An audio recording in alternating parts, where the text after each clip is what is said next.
Get him. What, named after the dog?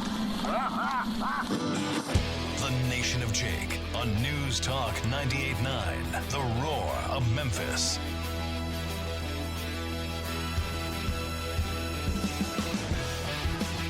All right, let's go. Yes, have some. Let's do it. Everybody's ready for this Friday, January 13th, year of our Lord 2023.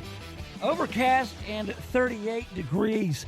A downright frigid day. Sunny and cool for the weekend. Should be nice, but when you've got 38, 40 degrees and no sunlight at all, and that wind, that is, it's cold. It is cold. It was like 70. And then yesterday, wasn't it?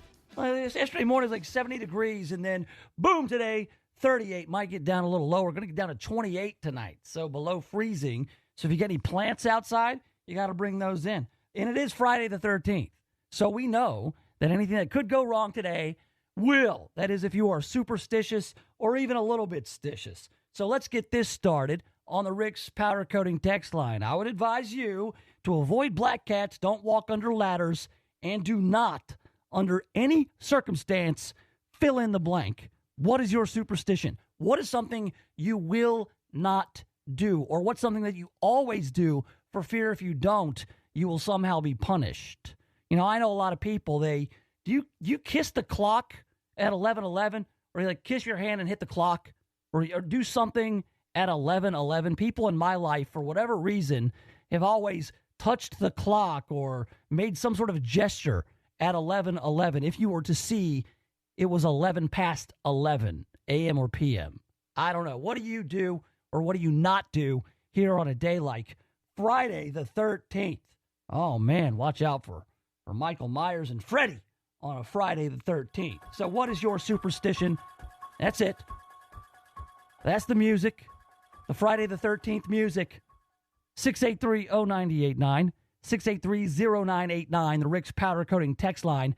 Get it going with some superstitions here. All right, so Fridays, whether it's the 13th or not, is always kind of organized chaos in the Nation of Jake. Anything goes, whether it's on the text line, anything that we didn't cover this past week. You know, there's so many stories that come out in the 24-hour news cycle, so it's kind of difficult to pack everything into 3 hours, although I think we do a damn fine job, don't we, Bud? I mean, this show, we don't do a whole lot of recycling of the content, but on a Friday, you know, I think it's warranted. I think we do all right. Yeah, I wasted a lot of time today. I'm just going to be completely honest. I got up, I leisurely walked around my house, drank coffee. I did everything very leisurely today, and then it got time for the show, and I was like, I don't really have much. So that's why we do this kind of stuff on Friday. So anything you got is fair game. I do have some more on Garage Alago. Yeah, the classified documents that were stored in Joe Biden's Wilmington, Delaware garage, his private residence, right there next to his Corvette. All right, we do have some more details on who had access to that garage. We'll talk about that. We've also got an op-ed in the Daily Memphian that was written by an unnamed Memphis police officer outlining the restrictions that they have when pursuing criminals. And it's not often that you hear from MPD officers. He is anonymous, or she is anonymous in this op-ed. You know, you do hear on the Rescue 901 show, 11 a.m. on Saturdays, I believe, you hear from the Memphis Police Association, but that is a different organization than MPD. So we'll get into this op-ed from a Memphis Police Department officer. We'll also get into local headlines. We will see what is trending in the Twitterverse. We will play Name Drop, got more circus tickets, so plenty to get to. And because it's Friday, we will get a visit from Sir Sing-A-Lot, the karaoke night himself. We've also got some hate mail on deck. Depends on what you want first. 683-0989, karaoke night or the hate mail. You will determine that. So, yeah, plenty to get to. All right. First up, terrible news. I mean, worst possible outcome from the breaking news that we got yesterday. Lisa Marie Presley, the only daughter of Elvis Presley, has died. She was only 54 years old. She was hospitalized. She went into full cardiac arrest, according to TMZ. We've got this from the Associated Press out of Los Angeles. Lisa Marie Presley, the only child of Elvis Presley, died Thursday, January 12th, after being hospitalized earlier that day. It is with a heavy heart that I must share the devastating news that my beautiful daughter, Lisa Marie, has left us, Priscilla Presley wrote in a statement. She was the most passionate, strong, and loving woman I have ever known. The announcement came just hours after Priscilla had confirmed that Lisa Marie Presley was rushed to the hospital earlier Thursday. Los Angeles County paramedics were dispatched to a Calabasas home around 10:37 a.m. following a report of a woman in full cardiac arrest, according to Craig Little, a spokesman for the county's fire department. Property records indicate Presley was a resident at that address. David Beckwith, a spokesperson for Elvis Presley Enterprises, issued a statement regarding Lisa Marie Presley's death. Priscilla Presley and the Presley family are shocked and devastated by the tragic death of their beloved Lisa Marie.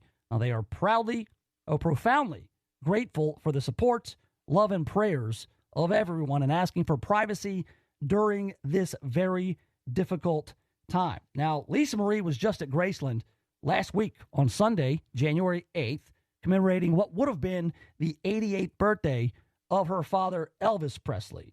She was well received there. She actually made a comment that Memphis and the people in Memphis and over at Graceland to celebrate her father, one of the only reasons that she even gets out of the house.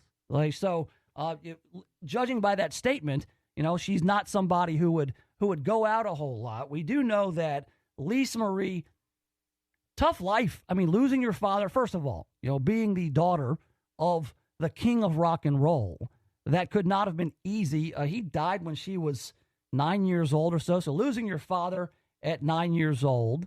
And then, you go on, you try to make your own way, but you're always Lisa Marie Presley. You always have that name. She very much embraced it.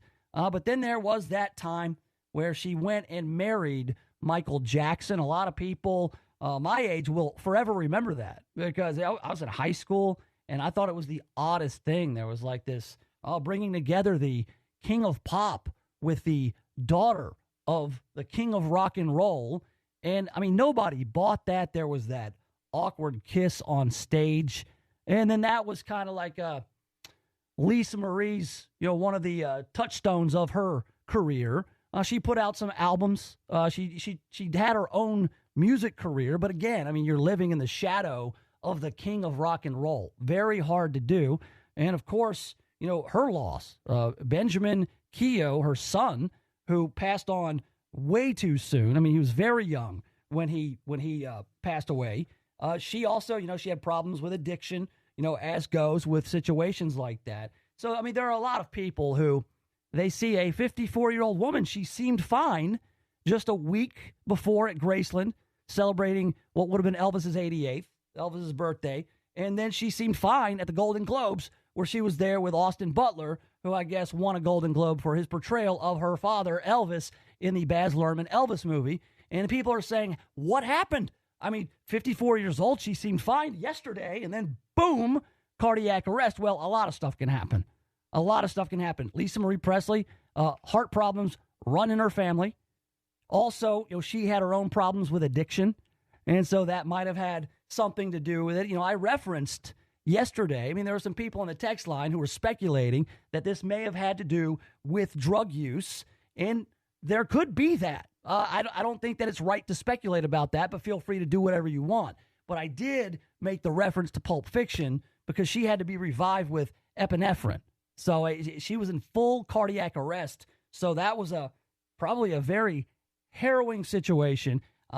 Very sad. Very sorry that Lisa Marie is gone. She will be laid to rest at Graceland next to her late son, Benjamin, which pretty awful. I mean, if you have to bury your own child, that's another story. But I saw on CNN, and I don't know, you would think that CNN, these people would just go the extra mile and do the bare minimum to do their jobs. I saw the announcement last night. I got one of the notifications. I'm subscribed to all of them. If there's breaking news, I get like 100 notifications. One was from CNN. I don't know. I clicked on it, and I saw that they'll have a photo of Lisa Marie Presley, and they'll have all these different articles, written about, different angles of her life. And one of them was, the depression over the loss of her child. But they wrote, she wrote about depression over the loss of her son, Riley. And I'm like, wait, Riley's her daughter. Riley Keough is Lisa Marie's daughter, who's very much alive. I just saw her in the terminal list on Amazon Prime with Chris Pratt. So I was like, come on. I mean, can you not, just do the cursory search and look and see who you're talking about? And it stayed that way for hours and hours and hours. Now, with the loss of Lisa Marie due to cardiac arrest, there are those who always want to make this about, what I'm going to say, the COVID vaccine. Look, when we talk about this myocarditis, from what I've read, this is something that affects young men mostly. And we are seeing an uptick in it. And it's always a possibility that there may have been a reaction. But when you look at history of heart problems in her family, you look at a history of drug problems with Lisa Marie Presley, and then she is not some young athlete or young man. She is a 54-year-old woman. So it doesn't exactly fit your preconceived notion of what this could have been. So maybe save it. Maybe wait until there will be a medical examiner's report, and then you'll know. It seemed like every time somebody has a heart problem, somebody out there wants to blame the COVID vaccine. And I'm not saying that there aren't situations where you should be skeptical or it might trigger something in your brain, but come on, it can't be every time somebody has something go wrong with their ticker. So yes, Lisa Marie Presley, terrible, the worst possible outcome. A lot of supports, a lot of tributes online for Lisa Marie Presley, who is gone at age 54. Again, she'll be laid to rest at Graceland. I think that's absolutely fitting. I think she ran the place for a while. 683-0989, 683-0989.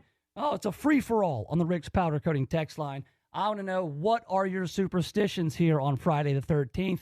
I want to know if you want to hear from the karaoke night or rip open that hate mail sack or anything else you want to talk about. Like I said, a total free-for-all. It's going to be bedlam on the Rick's Powder Coating text line. Coming up, more on Garage-a-Lago. Classified documents found at the president's home in Wilmington, right next to his Corvette, in the garage. Well, who had access to that garage? We'll talk about that next right here in the Nation of Jake.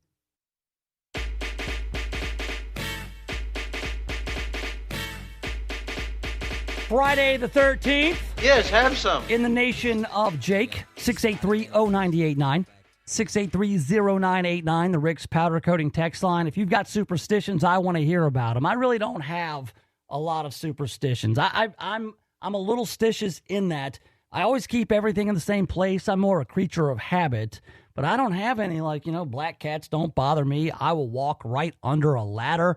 I'll break mirrors. I'll go around. I'll just start punching mirrors out of anger. And that's probably not a great thing, but I'm not worried about 7 years bad luck. What are you superstitious about? What is something that you do? What is ritual for you?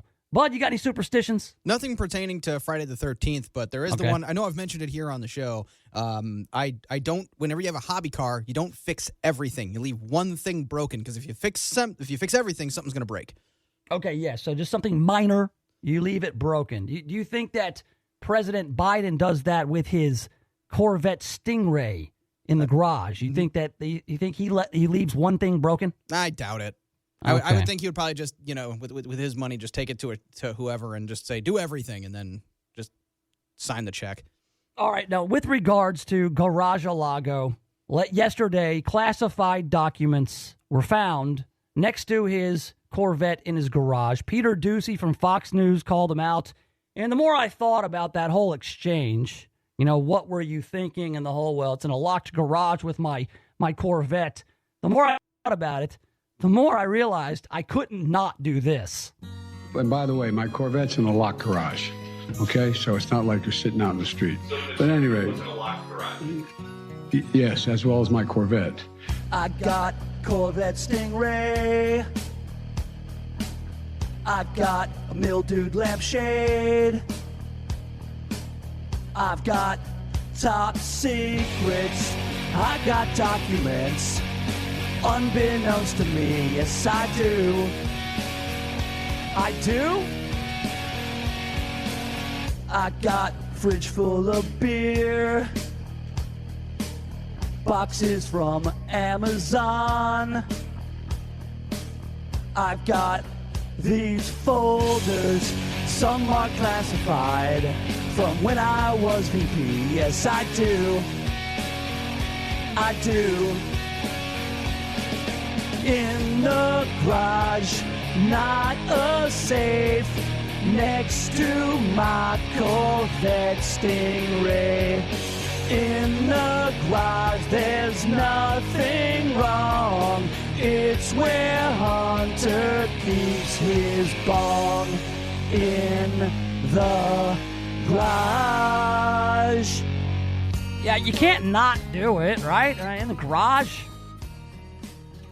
I mean, it's brilliant. It's genius. It's on Twitter at Nation of Jake if you want to see the video of that. Share it with your friends. Let's make it go viral. Now, with regards to people who had access to that garage, we were listening yesterday to that clip of Joe Biden on Jay Leno's show. What's it called? Leno's Garage? Jay Leno's Garage, Yeah, and he had this to say about his Corvette. Have you kept it in this condition? Well, no. My two sons, Bo's passed away, and my son Hunter, they decided as a Christmas gift to have the engine rebuilt for me. Wow. See, Hunter had access to that garage. All right, a lot of people pointed that out. But I found out that Hunter didn't do it as a Christmas gift. Bud, do you know why Hunter Biden decided to do the motor swap on the Corvette Stingray? I don't. He heard about the crack in the engine. Oh, geez. In the block. He heard about the crack in the engine block, Bud. He heard about the crack in the engine block. Went looking for it. Yeah, so he heard about the crack in the engine block, so he decided to do the motor swap because he figured, crack in the engine block. So just so you know. By the way, we need some sort of catchphrase after like a killer joke like that. Like, I don't know. I knew a guy who once used to do, boom, dropping it on you, ho. What do you think about that, Bud? That one's kind of long, but I think we can come up with something. Can you pull that off? Can you just be, boom, dropping it on you, ho? Boom, dropping it on you, ho. No, I can't do that one. We got. I'll come up with something. We'll come up with something, but there's got to be, because look, Hunter would not have done the motor swap unless he hadn't heard about the crack in the engine block. Because he smokes crack.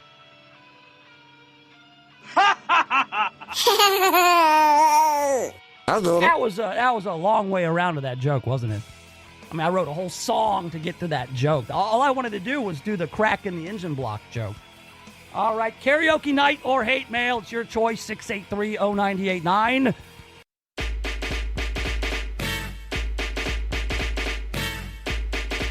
Yes, have some. What's with all the Belle Biv DeVoe?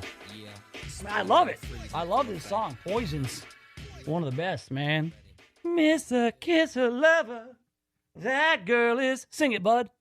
Poison. That's terrible. That was the worst. All right. 683-0989. 683-0989. We got a lot to get to on the Rick's Powder Coating text line. If you got any superstitions for Friday the 13th, get them in here. Get them in. I want to rack all these up, and we'll talk superstitions a little bit later. Why is Friday the 13th? Why is that superstitious? Somebody triskaidekaphobia, fear of the number 13. We'll look into the origins of that. Maybe, I don't know. I just thought of that. Maybe we'll do that later in the show, or we might not. That's the thing about Fridays. It's up to you. Also, karaoke night or hate mail. That is a decision you have to make, and you can send all this stuff to the Rick's Powder Coating text line at 683-0989. For those asking, if you want to find the In the Garage Weezer cover that has been changed to reflect the Corvette Garage-a-Lago dust-up with the classified documents of the president, you can find that at Nation of Jake on Twitter. It has been tweeted, and also on the Facebook, Nation of Jake. And you want to share that. Let's make it go viral. So by the time we do Masters of the Twitterverse, that is viral. How about that? And yeah, we'll play it again. coming up in case you missed it. That's one of those things I just could not do. All right. Again, 683-0989. I was looking around online for some stuff that's interesting. You know, one thing that you don't hear a lot from is Memphis police officers. You know, they're not allowed to go out and talk in the media without permission from the higher-ups. And usually the rank-and-file officers, they have a lot to say that the higher-ups do not want them saying on the radio. From time to time, we'll get a text from MPD or some area police officers, and they ask to remain anonymous, and we respect that. I would not want to get anybody in any trouble. So when I saw today there was an opinion piece, an op-ed written in the Daily Memphian by a Memphis police officer, I wanted to read that perspective. You know, we've got a great show on weekends called Rescue 901. I always want to call it Rescue 911, but I think about it. No, it's Rescue 901. And it's John Covington and Thomas Malone, the presidents of the Memphis Police Association and the Memphis Firefighters Association, respectively. And they do a great job of telling you how it works with first responders. They talk about public safety. They talk about the dynamics there between the government and the associations. And it's a great show, a lot of insight. Those guys usually join up on Memphis Morning News on Fridays to preview the show for the weekend. But those are good dudes, but they are part of those associations. They are not out in it. Like John Covington is not patrolling the streets right now. He is the representative for the Memphis Police Association right now. So hearing from a police officer who is on the job is not something you often hear. And so this is anonymous, an anonymous police officer with an op-ed. Let's get into it here. This is from unknown officer. For years, the Memphis Police Department has said that change would come, but nothing ever happens. I was in many positions at MPD for many years, including patrol officer, a member of many task forces, and a detective. We were promised a lot, but not much was really fulfilled. If we had better tools, then the outcomes would be better. Instead, everything gets held up by lawyers. From your lips to God's ears. It is safer to do what we have always done because there is precedent. This mindset is rampant in the department. If there's no legal obligation to do something, why do much more than needed? And, you know, this is outlined. Let me take a break from this op-ed. Is when the city with MPD defends themselves against a lawsuit that essentially says we're under no obligation to investigate crimes or catch bad guys. That message gets out there, you know, and then on top of that, you've got a DA like Steve Mulroy, who seems more interested in investigating the cops than investigating crime. Back to the op-ed here. We have grown accustomed to shootings, killings, robberies, car thefts, and a litany of other crimes that do not happen with anywhere near the same frequency in our sister cities of Bartlett, Germantown, or Collierville. Some of this is ease of access for criminals to commit a crime close to home. Most of it is because of the inability for officers to be as aggressive as needed. And I realize this might seem very odd to some people, seeing as how the DA Steve Mulroy has launched a use of force investigation on this traffic stop where a guy fled, came up with shortness of breath, and outside of that, we don't know what happened. Back to the op-ed. Here's a scenario that MPD officers face. It's a scenario that includes a number of difficult decisions that officers deal with, plus policies that need updating, especially MPD's policy about pursuing perpetrators in their squad cars. While MPD does not have a no-chase policy, there's an extremely restrictive chase policy. An officer witnesses a person walk up to and point a gun at someone while they sit in their car at a gas station. The car this person was fueling is being taken by force. Sounds like a carjacking. The victim is being placed in harm's way. An officer, equipped with a marked car, cameras, radio, and gun, decides to act as any good officer would want to and catch the bad guy. The officer could block the car from leaving, but doing so would put the squad car at risk of being damaged. For instance, the metal bar in the front of squad cars, called a sound bar and often confused with a push bar like you see on a large truck or a brush guard, cannot take much of a blow before it breaks.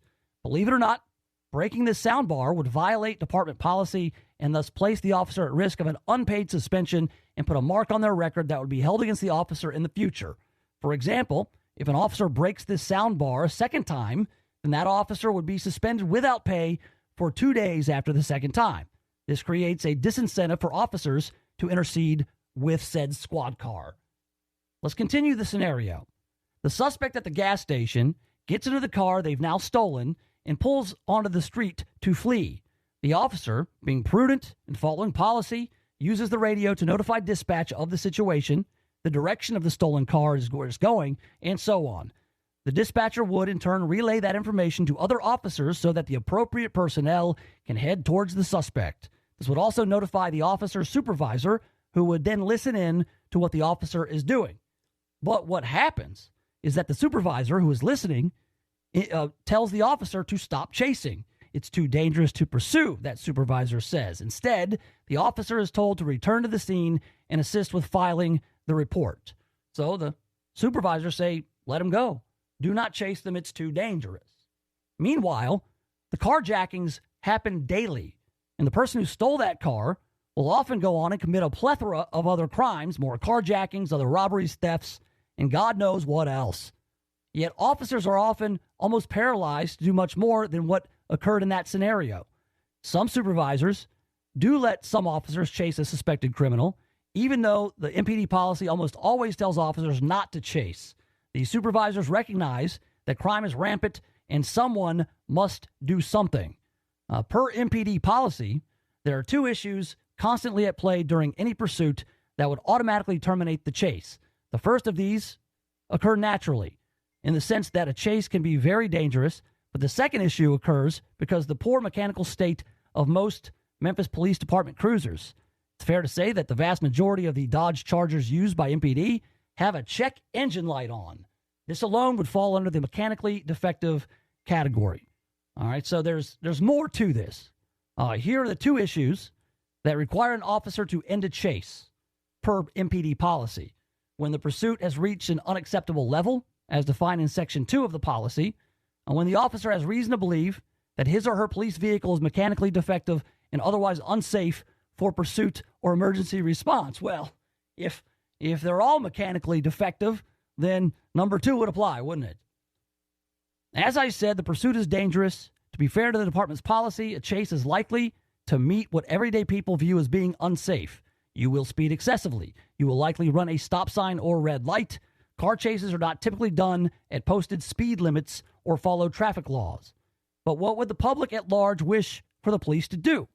Do they want the police to apprehend the suspect while mitigating risks using a relatively lower amount of force, thus mitigating danger to bystanders driving nearby?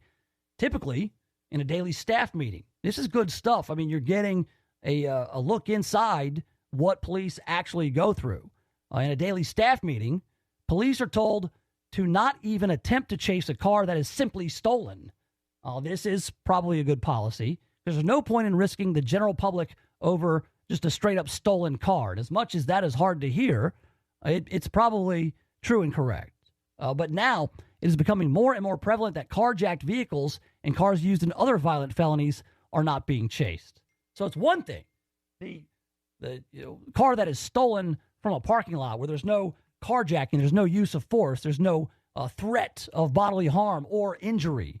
That's one scenario. The other scenario is somebody just steals the car.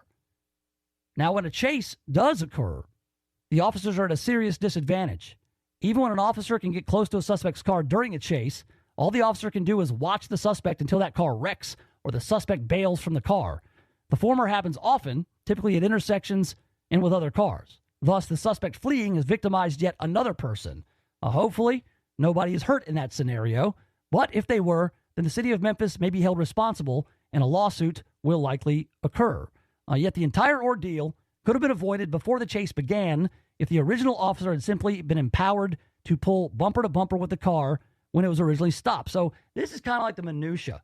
And it's like if a vehicle, if somebody's, in this case, carjacking someone, if an officer is able to go and bump them, park right adjacent to them, block them without fear of being, disciplined for a broken sound bar or whatever it might be.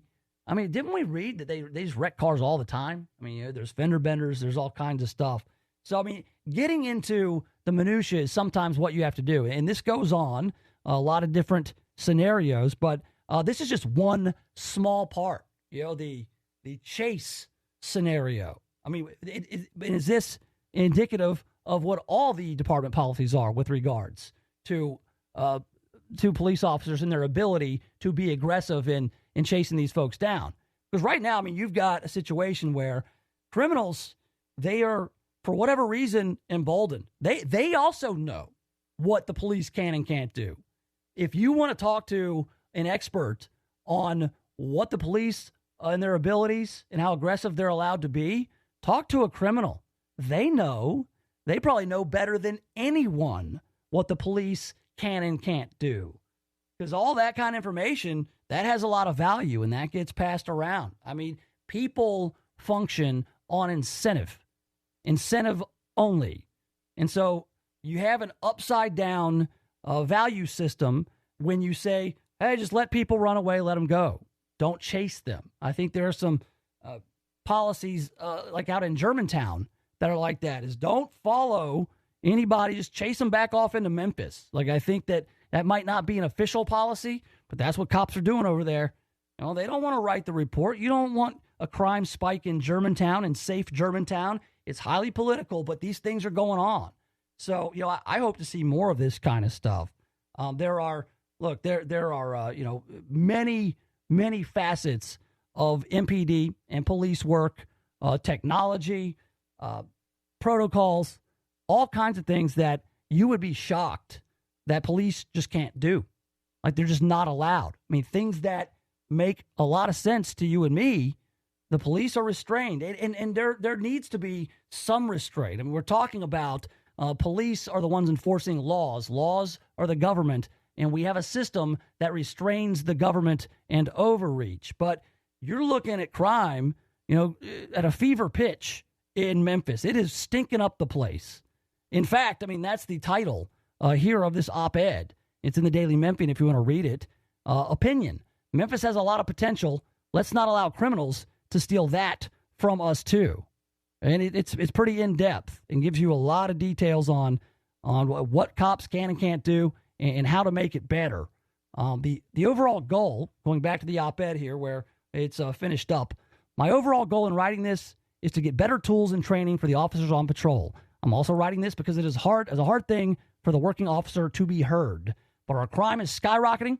Our sister cities and towns are becoming more and more affected each day by Memphis's crime problem overflowing into their areas of responsibility. Some nearby law enforcement departments use these tactics with slight variations. Others are making moves to use these tactics. Why isn't Memphis? Improved tactics on chase, when not to, and when to chase policy. MPD needs to take responsibility and rein in this massive crime wave. Yes, it is occurring across the country, but that is because departments en masse haven't updated their policies. Memphis should jump ahead from a policy that is well over a decade old. Being technologically driven sometimes mean having simple technology and simple methods. Memphis has a lot of potential. Let's not allow criminals to steal that from us too. So I enjoyed reading that, even though it's a very small part talking about the chase policy. But look, when you look out on 240 what did a Frank Colvette Jr. call it, 385? He called it the non-Conabon this morning. And it's because there's not enough police officers to pull over everybody. The full complement of officers hasn't been around since 2011. Talking about 12 years ago. And that needs to change. You need more cops. You need better resources. Public safety needs to come first, or there will be nothing else. 683-0989. 683-0989. All right, coming up, I believe we've got a winner between Hate Mail and the Karaoke Night, and you'll find out what it is next, right here in the Nation of Jake.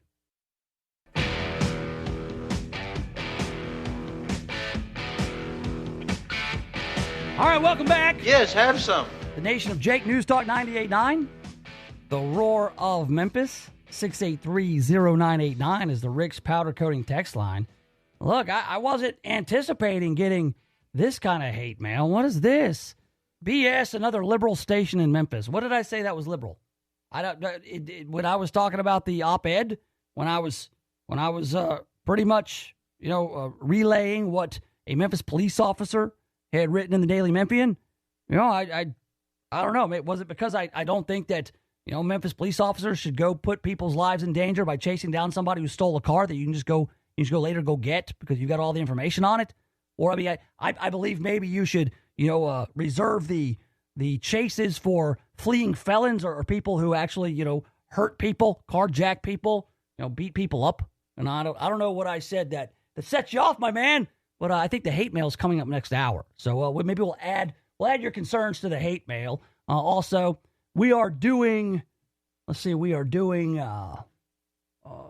hate mail later. We're going to do the karaoke night now. Because, Bud, I counted them up. I don't know. Did we get the same count? Did the karaoke night win? Karaoke night won. Karaoke night always wins. This guy is on fire. Good old Sir Sing-A-Lot. Let's bring it in here. The old karaoke night.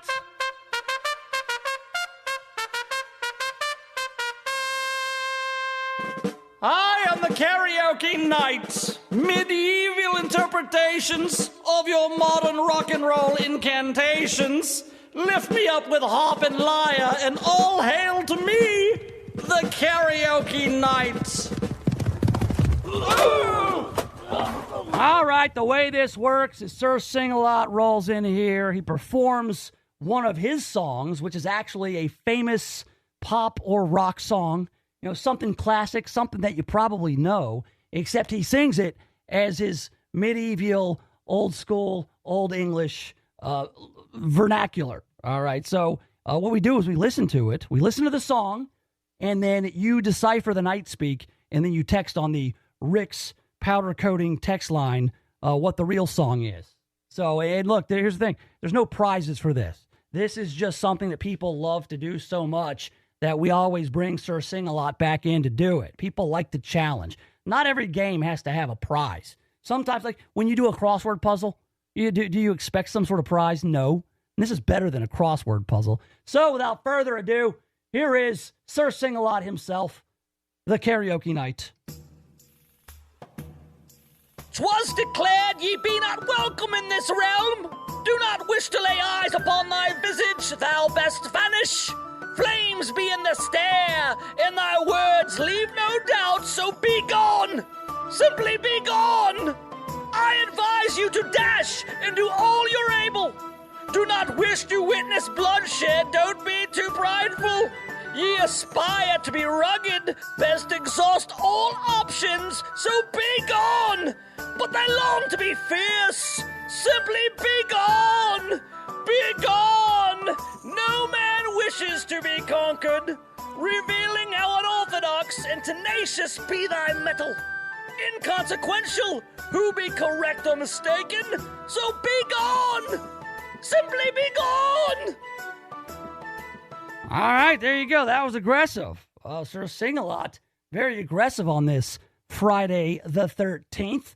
We'll get into more as we go on. And yeah, I've got the Joe's Garage song. I'm going to play that coming up a little bit later. We're going to try to get it to go viral in the Twitterverse. So if you want to see the video, I just put together, I'm in the studio singing in Joe's Garage, talking about his Corvette Stingray and his classified documents and all the thing that Joe Biden has in his garage. So we'll get into the Twitterverse in a little bit, and we'll take a look at some local headlines. But if you know what that song was by the karaoke night, 683-0989. 683-0989. What in the holy hell was the karaoke night singing? We'll find out. And we'll do it next right here in the Nation of Jake.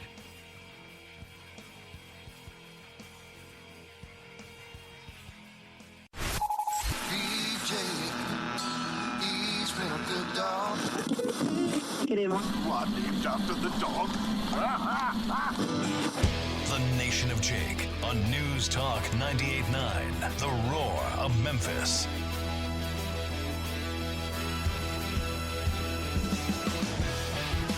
All right, welcome back. Yes, have some. Yeah, Friday the 13th in the Nation of Jake.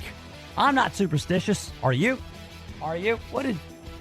We had somebody said that when they saw a black cat, they make an X on their windshield. Who said that? That's an odd thing to do. Let's see, it was Megan. Megan wrote on the Rick's Powder Coating text line, her superstition is that if she sees a black cat that crosses in front of her, now, if you stay parallel to the black cats, you're okay.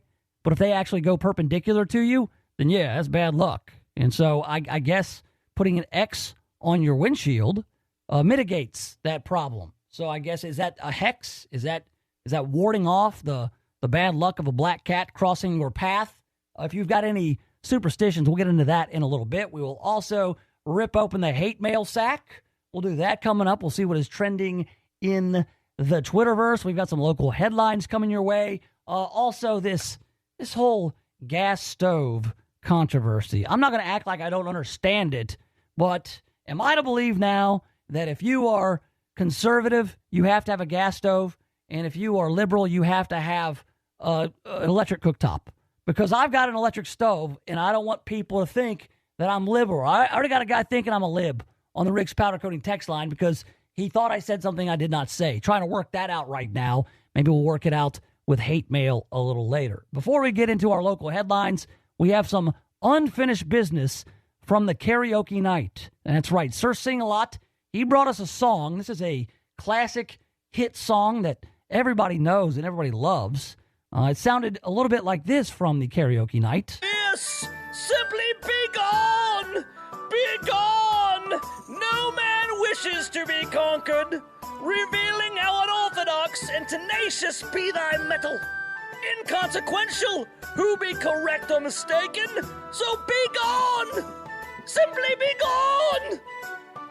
All right, Bud, you got a pretty good idea of what that was, right? Oh, yeah, I nailed it. I'm proud of this one. Okay, you nailed it. We had a few people who seemed a bit confused by this selection. We had some who got it. I believe Walden got it, and I believe that Hippie Dave, the gutter man, I believe he got it. We got some people. We got some very wrong answers as well. But if you did get it right, then here you go. This is it. Yeah.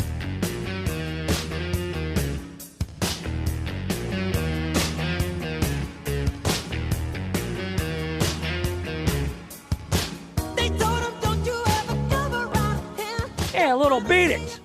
Be gone. Beat it. And some people are going to say, because I've run into this before, that's not a rock song. It's usually a classic rock song.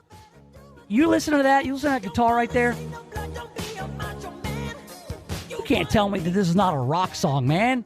Steve Lukather from Toto did this. We go. Eddie Van Halen played the solo on this. How is Beat It not a rock song? Bud, you'd call it a rock song, wouldn't you? Absolutely.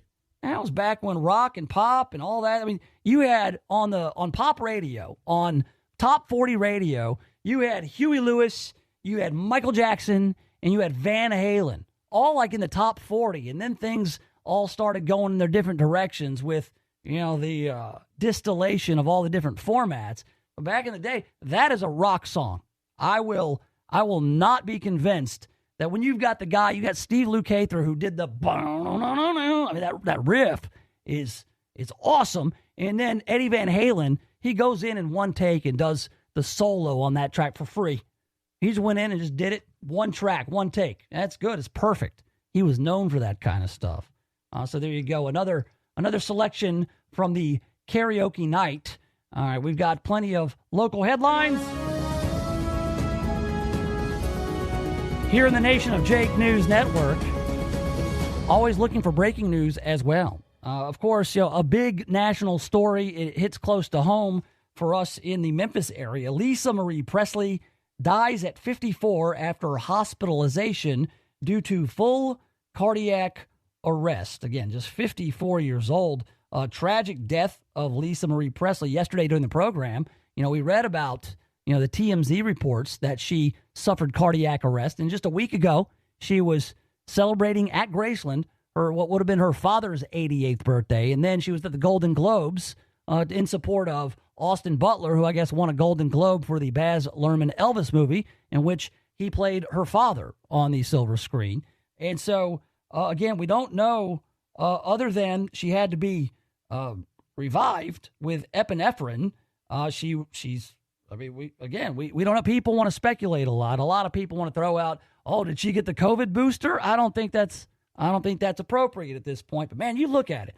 Lisa Marie Presley, her father, Elvis Presley, king of rock and roll, he dies when she's like 9. And she's only 54. She had a son, Benjamin Keogh, who died of suicide. I mean, what just very tragic, all these events in that family. Priscilla Presley, Lisa Marie has had to bury her own child, and now Priscilla Presley has as well. And that's awful. She loved Memphis. She loved Graceland. I think that she was the owner of Graceland. She owned the mansion. She sold Elvis Presley Enterprises, I think, 15, 17 years ago. But she was the heir of Graceland, the mansion. And so I guess now she has she has Riley Keough, who is a grown woman, 30-something years old. She's an actress. And then she has twin 14-year-old daughters as well. So that's a awful story. Hate to see it. Tributes pouring out, as you heard, from the world of music, from Hollywood, everywhere. She will be laid to rest at Graceland next to her son, Benjamin. I mean, just awful to think about. I mean, I would just it's hard to fathom burying a child. And Lisa Marie had to do it, and then Priscilla now has to do that. So that's bad news, man. The worst possible outcome from yesterday's breaking news. Okay, out in Germantown, I saw this going viral the other day. I saw this on social media, Facebook and on Twitter. And if you live out there in Germantown or East Memphis, and you've ever been by the post office out there, it's right there on Farmington. You just go around. It's got the nice drive-through. It's very convenient. You can just drop off your mail, except now you can't. You may have noticed that the blue outdoor post office boxes, they've got the deposit slots taped off. They're taped up. If you want to mail a letter, drop off some bills, drop something in the mail, you got to get out of your car, go in, and then drop it in the slot inside the post office. That's because the USPS has deemed some of the boxes in Memphis and Germantown non-secure. I wonder why. People are breaking into the mailboxes and stealing out of them. So you can't even go and drop your bills or a check or a gift, a birthday card, whatever it is. You can't go and even drop it in a mail slot. The Postal Service says it's already ordered some replacement boxes and will work on installing them as soon as they arrive. Well, what kind of security measures are on these new replacement boxes? Here's what I want to see. I want to see any and all USPS boxes. I want to have some sort of mechanism that if you were to reach into the slot, you can't get your hand back out. Or if you do, your hand will be mangled. They've got those kinds of things, right? It only goes one way. Like if you stick your hand in the slot and then you pull it back out, you might be able to get it out if you want your hand all chewed up to look like some sort of hamburger helper. Jake, that's what I want to see. There is always that concern that Jim Carrey is hiding in there and he's going to grab your hand so he can get a look at your ring. That's true. A very Ace Ventura type maneuver. The Postal Service appreciates its customers and always strives to provide the best possible service. Do they? This includes ensuring our blue collection boxes are secured safe and in good condition at all times. Recently, some collection boxes in Memphis and Germantown were temporarily taped off or removed due to damages sustained that deemed them non-secure. Yeah, people defacing and trying to break into them. Replacement boxes have been ordered. They'll be installed as soon as they're received. But again, I don't know what kind of mechanism they have on these replacement boxes. But I want it to hurt. I'm getting impatient with these criminals. I mean, I think that if you make it hurt, if you make it painful for people to steal things, maybe they'll stop. Physically painful. So you stick your hand in the slot, you pull it out. There's no way. Can't get it out. And if you try, rips your hand to shreds. Like the Chinese finger cuffs, except with more sharp edges. All right. Let's see. We've got a woman is accused of striking two sisters with her car at a Cordova bar. Okay, which bar? Oh, Mugshots. Yeah, a place called Mugshots. A woman is facing an attempted murder charge after police said she was involved in a hit and run at a Cordova bar last weekend. According to police, Angel Moore is responsible for striking two sisters with her car last Sunday at Mugshots Bar and Grill on Germantown Parkway. Police say Moore got into a fight with the two sisters as they were leaving the bar. Court documents state that as the sisters were walking to the car, Morris got into her car and purposely ran into one of them. Moments later, police say Morris purposely struck the other sister as she was driving towards the exit of the parking lot. So she ran down two people. The incident was posted on Facebook, showing someone in a black Mercedes hitting the first woman and then driving over and hitting another woman. There's graphic language in the video, so I cannot play it here on the air. Moore will appear in court where she faces assault and attempted murder charges. Her bond has been set at $100,000. Oh, we've got some good news here, guys. We've talked about, burgers a lot. We got In-N-Out is coming to Tennessee. In-N-Out Burger from out west, slowly making its way across the country, and its eastern headquarters will be in Franklin, Tennessee, with restaurants to open in 2026. But they've got to wait for the newness to wear off the Whataburger, and they're not even done building Whataburgers. In fact, they just opened another one. Here we have it from Action News 5. Burger business is booming in Tennessee. Whataburger opened its fourth location in the Mid-South on Thursday, the second one in Cordova. Thursday was a grand opening of yet another location on Germantown Parkway because they're not very far away at all. One is on Macon Station, and the other one's now over at Wolf Chase. I mean, that's very close, the way the crow flies at least, but not the way the traffic jams up on Germantown Parkway. The Texas-based fast food chain opened its newest location near the Wolf Chase Mall. I just said that. Brian Stuckey and Ben Silva, these guys slept outside of the newest location in order to be first in line. Why would you do that? Well, that's because Whataburger offered free Whataburgers for a year to the first two customers in line. So good on you guys. You'll be eating Whataburger. Can you go every day? That's not healthy. Let's see. And of course, they now have to wait until the Whataburger kind of dies down, the hype, before you can even go. I went the other night. It was like 9:30.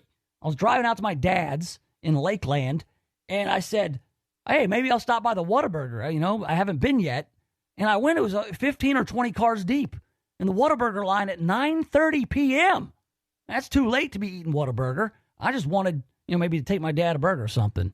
But no, the line was too long, and it'll be long until 2026, and then all the lines will be very long at the In-N-Out Burger if they even open one in Memphis. By the way, if you want a burger, just go to Huey's.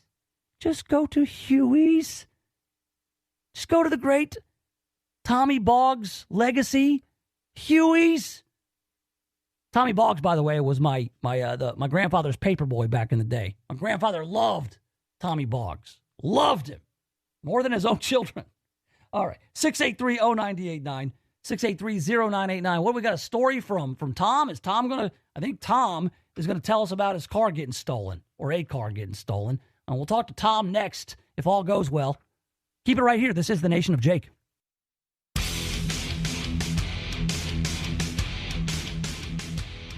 All right, we'll see what's trending in the Twitterverse in just a little bit, about 10 minutes from now. Yes, have some. Right now, we've got Tom in the Nation of Jake. He called 683-0989. That is the phone number. You can actually call the old talk shows. Hey, Tom, what you got for me? How are you, Jake? Love your show.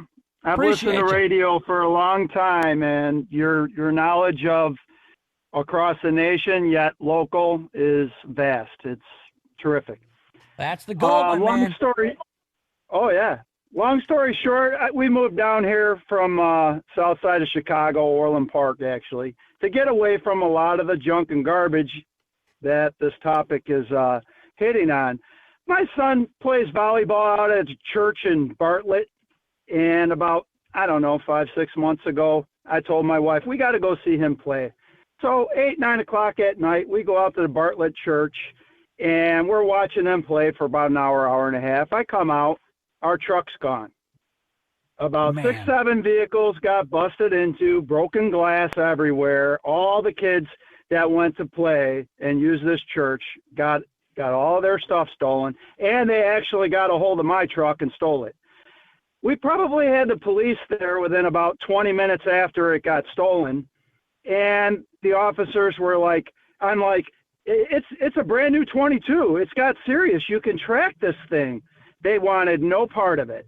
They were not about to go pursue a moving vehicle. They were like, when it stops, then we'll ping it and we'll try and recover it.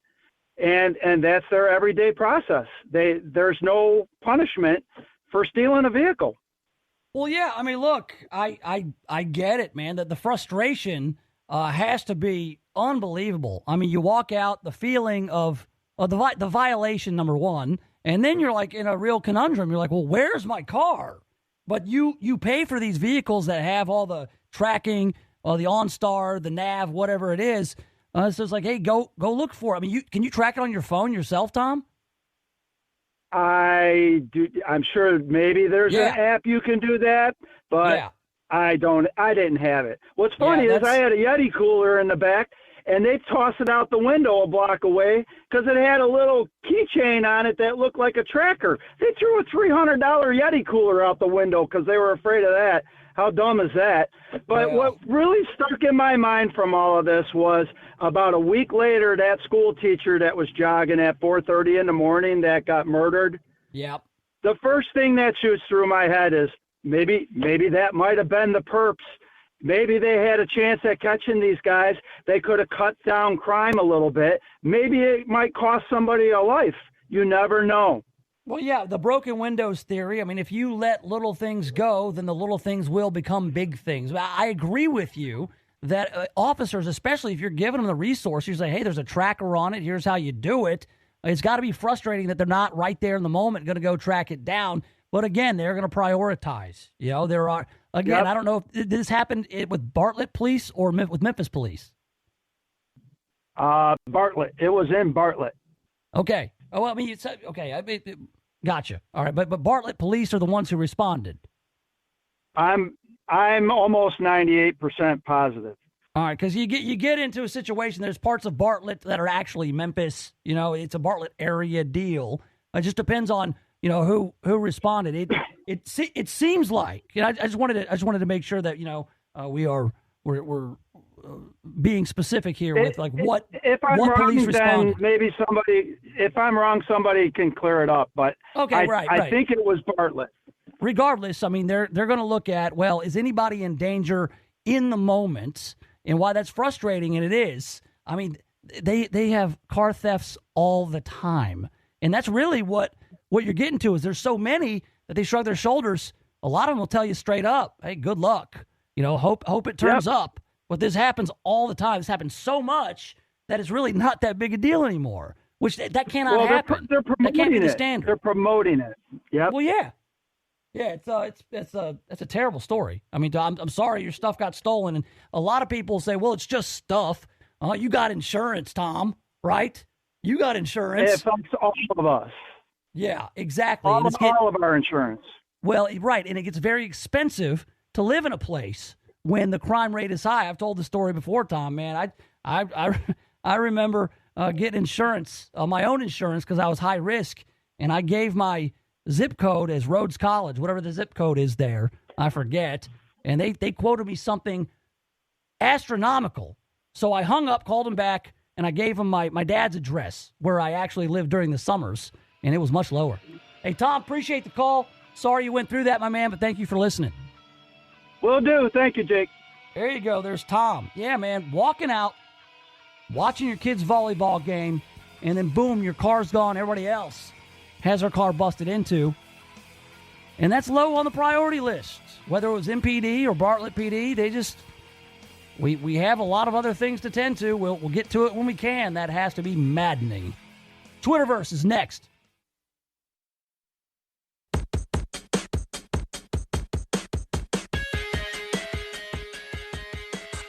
We will rip open the old hate mail sack. Yes, have some. Coming up in about 15 minutes or so, we'll do hate mail at the end of the hour in the Nation of Jake. And then we will play Name Drop. Oh, yeah, by the way, you got to text Name Drop to 683-0989 if you want to play today. We've got some more tickets to the old circus, the Alchemia Shrine Circus at the Agri Center on February 16th through the 19th. I've got 4 tickets for you.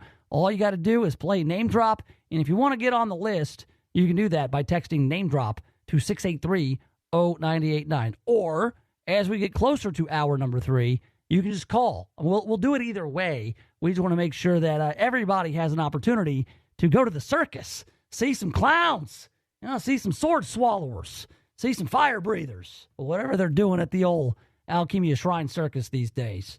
So 683-0989, whatever else you got, that is also the place to send it, the Rick's Powder Coating text line. All right, we've also got this stove debate, gas stoves versus electric cooktops. Look, before the other day, there was this federal agency who said that they are weighing a ban on gas stoves. I thought that stoves were largely apolitical. I had no idea that I was supposed to be on one side or the other with regards to my stove. But now I'm told, because I am right of center, I am more of a conservative kind of guy, that I have to be on team gas stove. But I got an electric stove. Bud, do you have gas or electric? Electric. Yeah, I mean, dude, I'm afraid people are going to think that I'm a loser because I got an electric stove. That's what it's coming to right now. The latest in the gas versus electric debate also coming your way. So there's plenty more to do here on this Friday the 13th. Right now, though, we're going to see what is trending. Masters of the Twitterverse! These are trending topics and viral stories and viral videos. A lot of breaking news on Twitter. It's a very helpful website if you use it the right way. I was looking for clips from today's White House press briefing. I can't get enough of Garage-a-Lago. I love the fact, the idea that President Joe Biden went on 60 Minutes when it was all about the FBI raid at Mar-a-Lago. They staged up some photos of the secret documents, and people were like, oh, he just had them out on the floor. Well, how did you feel about that when you saw it, Mr. President? And Joe Biden's, he wants to make sure everybody knows how seriously he takes classified documents. He had strong words to say when Scott Pelley asked him about it on 60 Minutes. When you saw the photograph of the top secret documents laid out on the floor at Mar-a-Lago, what did you think to yourself, looking at that image? How that could possibly happen, how anyone could be that irresponsible. And I thought, what data was in there that may compromise sources and methods? By that I mean names of people who helped, or et cetera. And it's just totally irresponsible. Totally irresponsible. How could somebody be so irresponsible? And then days later, we read not only did he have him at the Penn Biden office, which, by the way, what is even a Penn Biden? The think tank at the Capitol. Like he gets to just hang out at a think tank for a couple years while he makes his political comeback.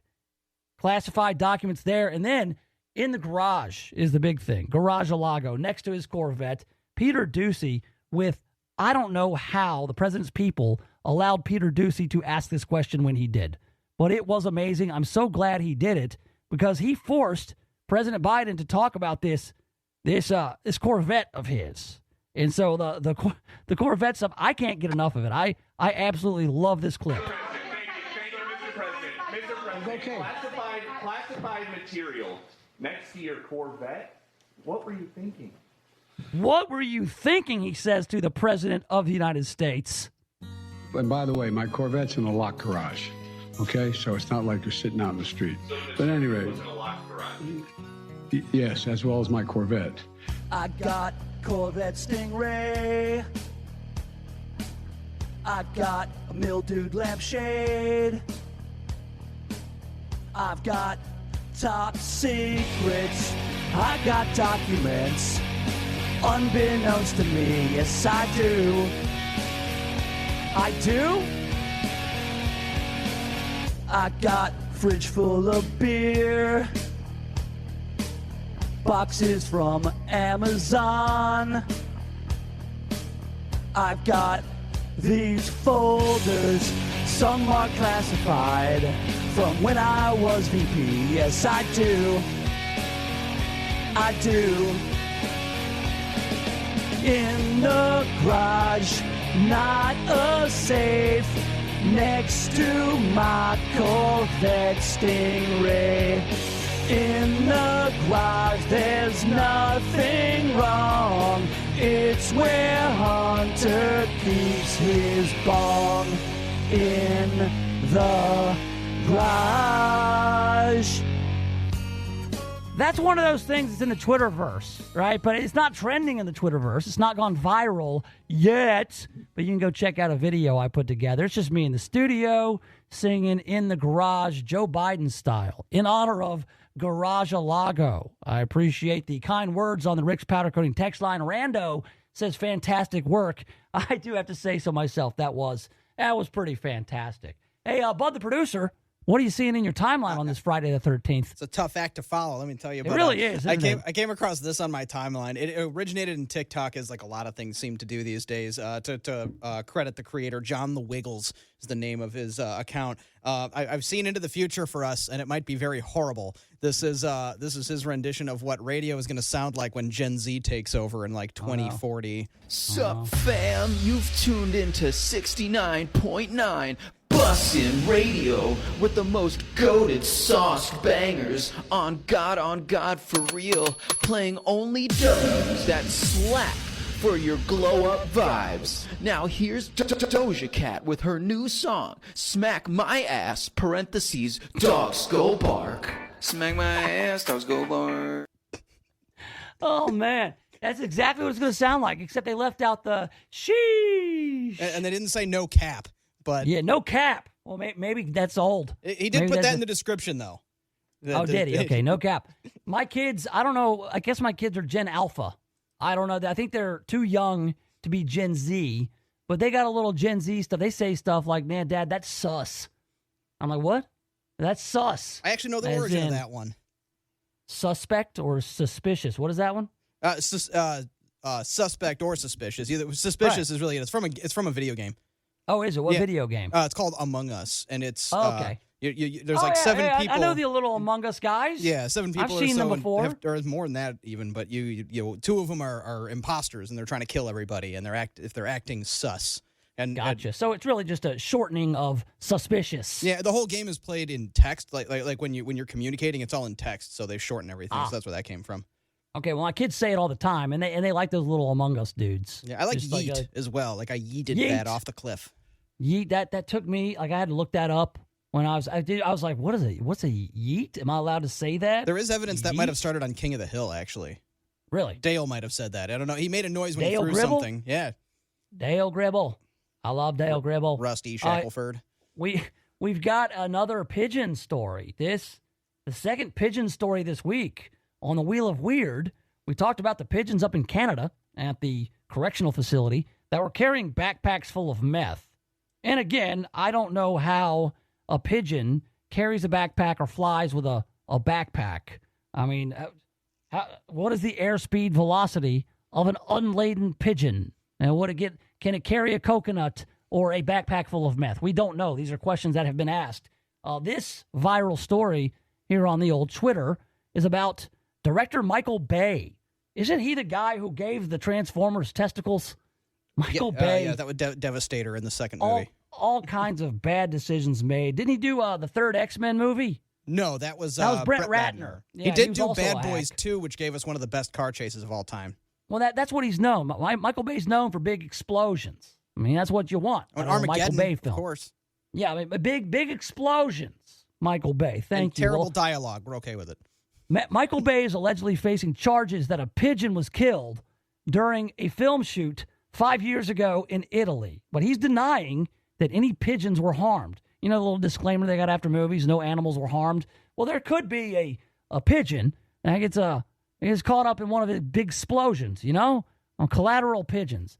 The acclaimed filmmaker is now responding to the allegations after supposedly attempting to clear his name with authorities. I'm a well-known animal lover and major animal activist. No animal involved in the production was injured or harmed or on any other production I've worked on in the past 30 years. A national law makes it illegal to capture, harm, or kill wild birds in Italy, including pigeons. So he's being investigated for murdering a pigeon, and he's got to fight off all the pigeon activists. You know who the biggest lover of pigeons ever in the world was? That lady from Bert. Home Alone 2? No, Bert. The Piers Morgan, the old lady from Home Alone 2. They look exactly alike. Also, Bert from Sesame Street. He had a whole pigeon dance back in the day. Bud, remember the pigeon dance? I do not. Bert from Sesame Street? Doing the pigeon, doing the pigeon, dancing a little smidgen of the kind of ballet sweeps me away. It's weird because Bert is usually not very happy guy, usually very grumpy. But, man, when you bring up pigeons and he had this whole pigeon dance, this is a flashpoint memory for me when I was a kid watching Sesame Street. Understand the kind of fun I find doing the pigeon. All right, I love the pigeon dance. Bud, what you got? More. Okay, so there's this trend of Hollywood making stuff that they already made or like trying to bring it back. I know it was a trend going on for a while, but it seems like a lot crammed into the beginning of this year. Oh, reboots. Yeah, the reboots, the forever. remakes, and all that, or resurrections, if you will. They're possibly doing. Bryan Cranston has confirmed that there have been talks about a Malcolm in the Middle revival movie, which I might actually want to see if they get the whole cast back. I didn't care about Malcolm in the Middle. I was too old for that. But if they do a mashup of Malcolm in the Middle and Breaking Bad, those are great. That'd be fantastic. I've seen a lot of like edits online where they put the two together. It's good stuff. But I'd probably check it out if they get most of the cast back, and they actually kind of pick up it's 20 years later. I like the mom. I like the mom from Malcolm in the Middle. Yeah, she's a crazy in the few episodes I've seen, that's a great character. Yeah, and Bryan Cranston he's like the comedic relief, and it's so funny to see him in that after seeing Breaking Bad. But anyway, we've also got an Alien TV series coming up. And they're supposed to begin production later this year. I don't have a whole lot about it yet, but now they're doing Alien. It's going to be a TV series. They should reboot Alien Nation. Do you remember Alien Nation? And was that on cable? I don't know. I think it was on Fox or something. I don't Alien remember Nation. Unless I am imagining this happened, because I never see it in syndication or anything. There were these aliens. I guess this takes place in the future, and aliens have kind of assimilated to Earth. And they're cops, too. Like, aliens are all around. They live among us, right? And so, but what they like to eat and drink, they drink spoiled milk. They've got these heads that look like big eggs that are kind of speckled. And then they drink sour milk. And it's chunky sour milk. And they make you watch them drink it on screen. Yeah. That's horrible. Yeah, it's pretty awful. It's pretty awful. But I remember it being like a big deal, and it's actually pretty. Was it a movie and then a TV show? Alien Nation. Did I imagine this? Does anybody else remember it? Oh yeah. And Bud, to your topic here of reboots, Carl on the Rick's powder coating text line reminds me that they are bringing back Night Court. Really? I didn't see that one. Yeah. Well, I guess that John LaRoquette, who played Dan Fielding, the horn dog. Was he a prosecutor? Yeah, I think so. He's the only one, I guess, that's around. I think that, I don't know, is Richard Mole still around? I mean, Night Court was before my time. I'm not familiar with it. Night Court was a fantastic show. Harry Anderson, Richard Mole, Dan LaRoquette, and Marky Post. Holy Lord.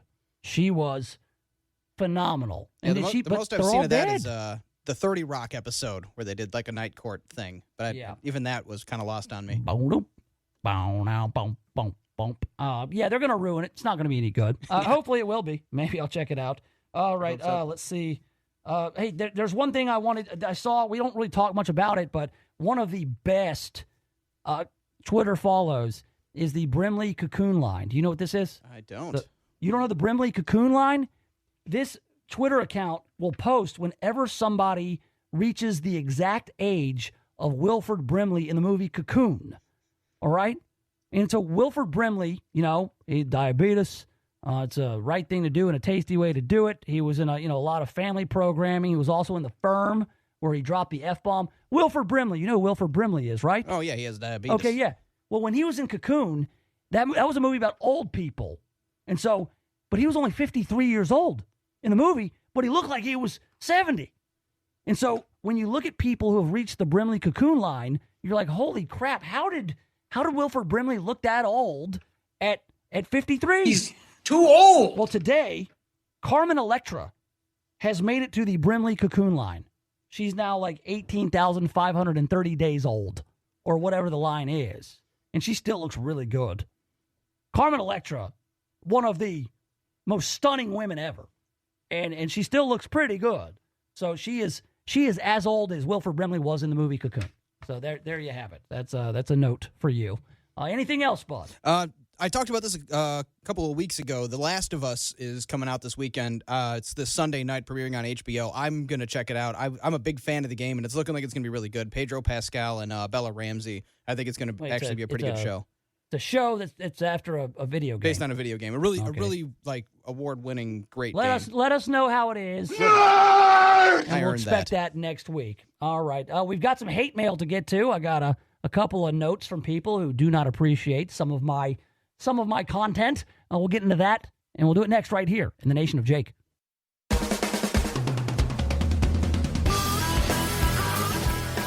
All right, text, name drop. Yes, have some. To 683-0989. Text the words name drop to the Rick's Powder Coating text line at 683-0989. If you want to play, be a contestant for the chance to win some tickets to the circus. The Alchemia Shrine Circus will be at the Agri Center on February 16th through the 19th. And I got 4 tickets for our name drop winner. But you can't be a winner unless you're a contestant. And you can't be a contestant unless you're a contestant. So text name drop to 683-0989. Or you could call coming up here at the beginning of hour 3 in about 10 or 15 minutes or thereabouts. All right, I told you we would get to the hate mail, so let's rip open the old hate mail sack. Let's do it. These are comments, concerns, objections, corrections. Sometimes they are truly hateful. Today, I can take it. I'm all right. Let's see. Jake, it's pretty obvious you're making fun of the Porsche Cayenne because you can't afford one, loser. That's from James. Well, it's true. I cannot, or let's just say I would not, buy a $75,000 SUV. Is that what they go for? Bud, is that about correct, the price point on a Porsche Cayenne? You want a decent one. One of my favorite YouTubers got one for $300. Where? It was not in good shape. No, I bet it wasn't. All right. Look, James, you probably make a good bit of coin, but why would you pay $75,000 for what is essentially a Nissan Murano? Because that's what they look like to me. If you're going to spend the coin, go get a real Porsche. Go get yourself a 928, like the one in Risky Business, or a 911. Just go get an old 911. I've driven Drive that around. I've driven a 911 Turbo. They're a riot. Man, they're fantastic, right? And so we got a follow-up. Ross writes, Jake, you know way too many Porsche models to never have done cocaine. All right, look. When I was a kid in the 80s, there were 3 things you were into. You were into fighter jets, you were into supercars, and you were into Eddie Van Halen. That was pretty much the whole list. All right, and so yes, I know the 944, the 928, the 911, the 959 is like the elusive one. Well, 959s go for like $2.6 million. It's absurd. They're so rare. But no, I come from the era of when, I don't know, you had trapper keepers with these cars on them. You know, I had a trapper keeper with a Lamborghini Countach. That was the one. The Lamborghini Countach and the Ferrari F40, if I'm not mistaken. Or the GT. Which one did Axel Foley drive around? That one. I think that was a GT Ferrari. In Beverly Hills Cop, didn't he have a Ferrari? Either way. Yeah, look, I've never done also, cocaine. Bad Boys 2 again. Oh, did they have Ferraris in that one? Yeah, in that chase scene I was referring to. Oh, and then, of course, the Ferrari from Ferris Bueller's Day Off. That was one of those old school Ferraris. But the ones from the 80s, of course, dude, you know, my dad had a 944 for a while. So I think that, you know, he was a single guy in his 30s, and so he needed something that was going to turn ladies' heads. So he got himself a 944, drove it around, and he met a really nice lady. She married him, and he sold the car. He's like, don't need it anymore. This was how big of a deal it was having a Porsche in the 80s. One time, Uncle Eddie was driving the Porsche around, and I was in the Porsche. We got flagged down by a bunch of teenagers. And they said, hey, pull over. We're like, what happened? We pull over. They wanted to get a photo with the 944 Porsche because it was on their scavenger hunt list. That's how rare it was. So, yeah, I didn't do coke. You don't have to do cocaine to know about the 944. My dad owns a dealership. Jay, I need my money. You want to work here, get them to sign on the line which is dotted. The Nation of Jake on News Talk 98.9, The Roar of Memphis.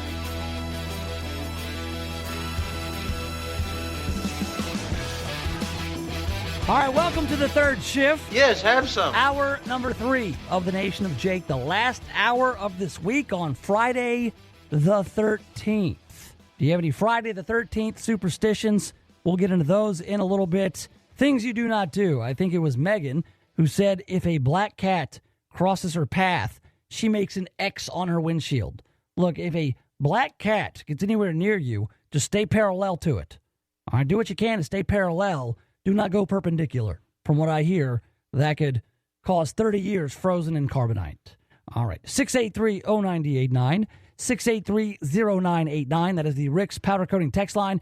It's also the number to call right now. We've got an open line, an opportunity for you to win some tickets to the circus. That's right. We're going to play Name Drop, but we need a contestant for these circus tickets. The Alchemia Shrine Circus. It's going to be at the Agri Center on February 16th through the 19th. I haven't been to the circus in quite some time, but that was always the annual field trip in middle school, was going to the circus. Back then, they had some circus animals. They had the lions, and they had the elephants, and they had some other animals in the menagerie. They mostly had clowns. They had their clown car.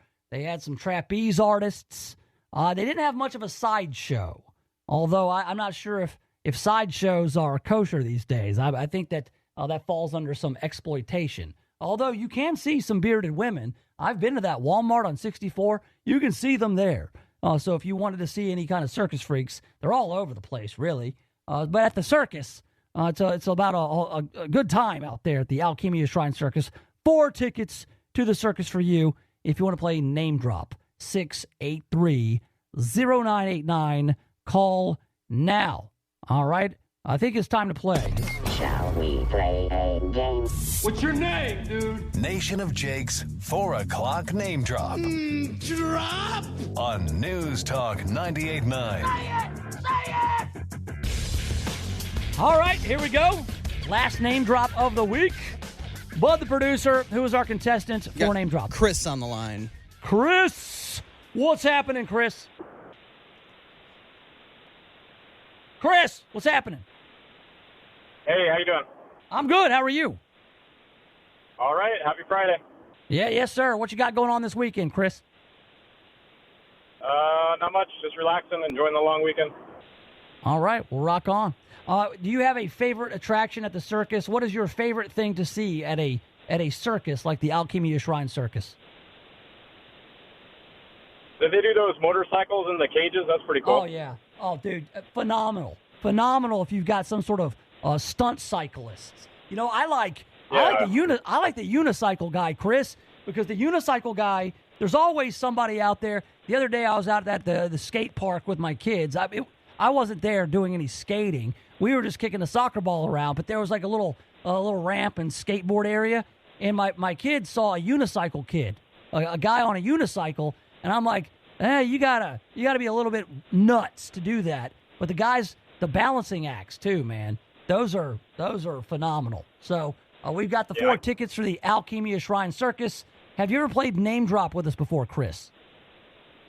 No, but I listen all the time. Well, good.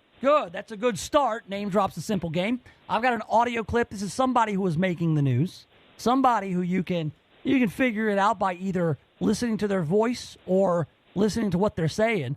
I'm going to play this clip for you.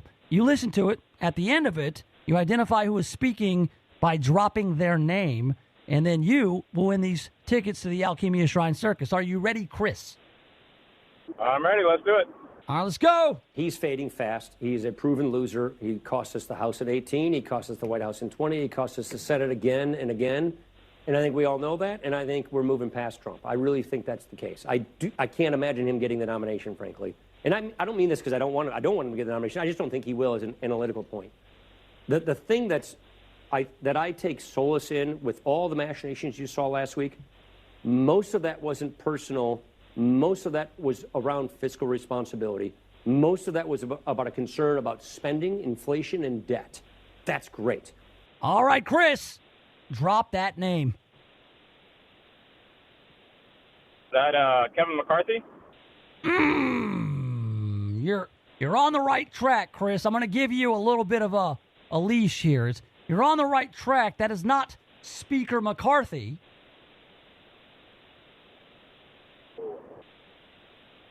All right, let's go Steve Scalise. Oh, no. Oh, no, you know what happens now, right? You know what happens. You get... You lose! I do. Good day, sir! I get it. I hate it. I hate Loser! it for you. You're a loser! Oh, I wanted to send you to the circus. You get nothing. Oh, if somebody wants to steal it from Chris. No hard feelings, Chris.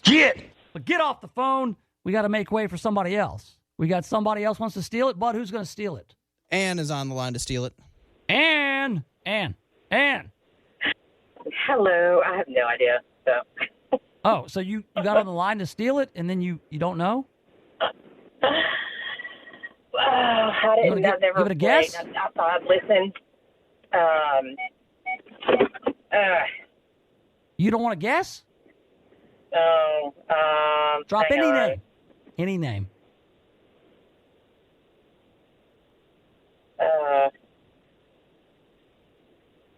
I'm not going to think of...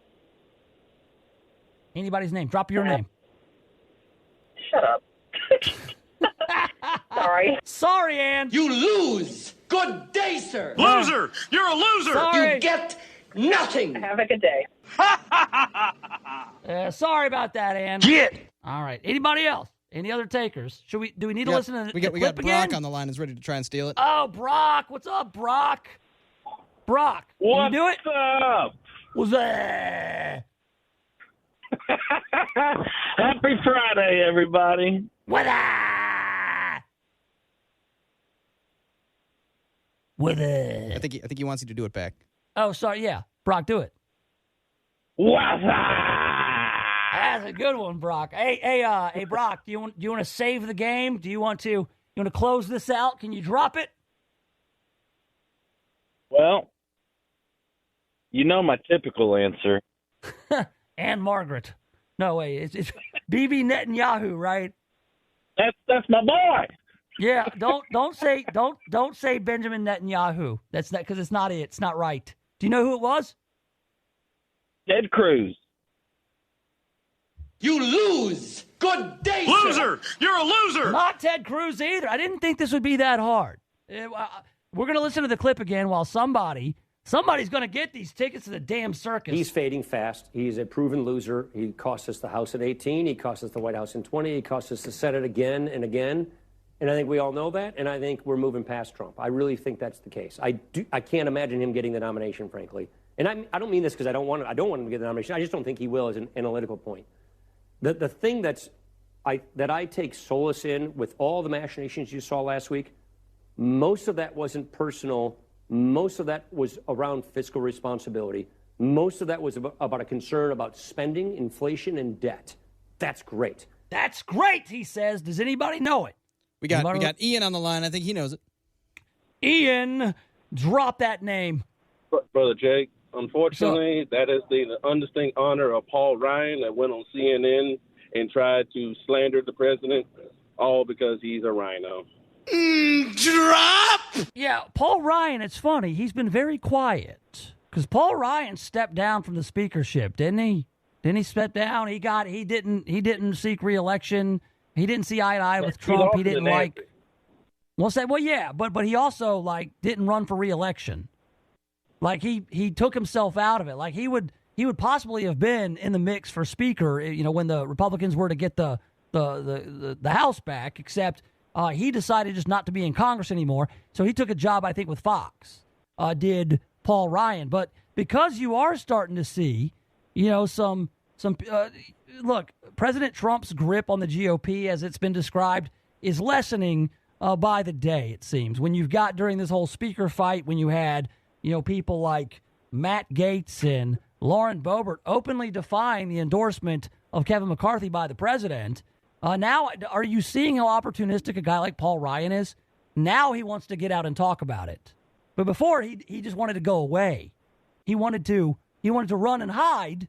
But now he sees, CNN, Anderson Cooper will interview me about this, so I'm going to get out and I'm going to call Trump a big loser. So it seems like the timing is opportunistic for Paul Ryan, doesn't it?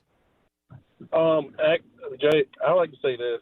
It says Trump's hold on the Republican Party is more at the grassroots level. Basically, what you love about Mike Gates and Ms. Bover did, they pushed for a lot of concessions, which helped out keeping people honest. Because yes, let's be honest. Let's also be honest. There's a lot of stuff that goes on it goes on behind those doors that everybody wants to know, but we don't get to know. Also, if you could be nice, can you give it to the first guy who tried?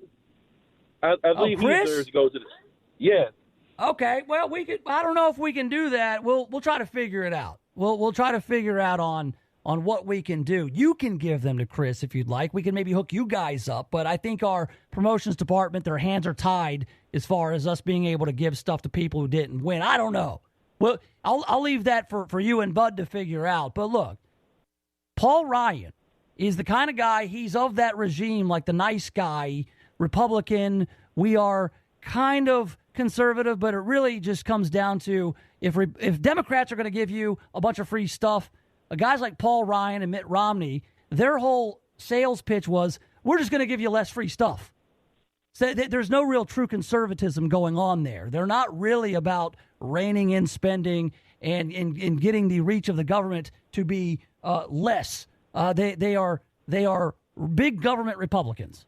And so what you have to do is, as you move on from Donald Trump, because, look, I don't think that he is going to be the future of the party. I'm more of a Ron DeSantis kind of guy. You can't let guys like Paul Ryan creep their way back in. Guys who will disappear when it gets rough, but then when they see that, oh, hey, the tide's turning, I can work my way back into the spotlight, and then, boom, Eddie Munster's there on CNN. And you're like, not him. Yeah, you have a point, and I do agree with it. I think at the end of the day, what a lot of Americans need to be able to do is be able to look past what you like to call the headlines and read between the lines, because if we did, there'll be a lot. Listen, will we really have Joe Biden as our president? Really read past the headlines, and we also would have the hypocrisy that we have now if it wasn't for it. But at the end of the day, Paul Ryan is the type of individual we literally like to call somebody who cares about power, and that's why we as a nation should generally seek to give people power who don't want it, because people who don't want it generally don't want to abuse it, but people who here's the thing. Here's the thing. People who want the power are the people who shouldn't have it, and the people you want to have the power are the people who don't want it. That's what I was trying to get to. I'm sorry. Yeah. No, it's cool. No, don't be sorry, man. We work it out sometimes live on the air, and I appreciate you calling. I'm glad you did. We're gonna get you hooked up, and if you were to get Chris's information and you want to give him your circus tickets, that's between y'all. My name's Paul. That's between y'all. Cool. That's a nice rhyme. Yeah, man. I like it. I'm a rhymer. That's what I'm. I got the flow. That in garage Joe Biden version. Please make the full one. I need to drop that on. I need to drop that on Spotify this afternoon. Yeah. I'll drop it on Spotify if you want to hear the In the Garage Joe Biden's version. I'll play it a little bit later in the show. You can also catch it on Twitter at Nation of Jake, also the Facebook page. Hey, Ian, I appreciate it, man. Call back anytime. Copy that. There you go. Copy. The Roger Dodger 10-4. All right, 683-0989. Let's talk about your stove. What kind of stove you got? 683-0989. Let's get that going on the Rick's Powder Coating text line. I was told if I'm a good conservative, I have to have a gas stove. I've got an electric stove. I don't want people to think I'm some sort of nerd. We'll talk about this whole stove controversy coming up, and we will, yes, take another listen to the In the Garage Redux, the In the Garage Alago, we'll call it. We'll do it all next right here in the Nation of Jake.